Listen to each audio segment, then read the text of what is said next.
یو ملګری تپوس کوي او ډیر اهم سوال پورته کړی دی او هغه دا چې آیا یو انسان دی هغه د خپل کور والا سره په دوران حیض کې په دوران ماهواره کې هم بستری کوي، آیا دا هم بستری جایز ده او که ناجایز ده؟ ګرانه دوسته، په دوران حیض کې په دوران ماهواره کې خپل بیبي سره هم بستری کول، مجامعت کول، یو ځای کېدل په داسې طریقې سره چې ته کوروالی وکړي، نو د دې نه منع راغلې ده.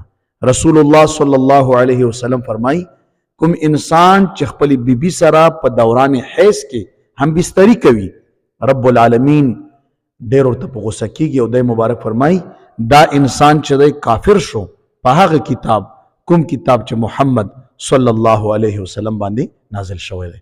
دومره سخت وعید پرې راغلی دی او الله تبارک وتعالی په قرآن عظیم الشان کې فرمایي ولا تقربوهن، او تاسو منځ د کېږئ د زنانو ته فی المحیض د حیض په دوران کې، د حیض په دوران کې خپل بیبي ته منځ د کېږه. دومره سخت سخت وعیدات په دې خبره باندې راغلي دي. نو ډېر کوشش پکار دی دوستانو، ډېر احتیاط پکار دی. انسان باید چې خپل ځان کنټرول کړي او د دغه اهمو مسلو ته د توجه وي.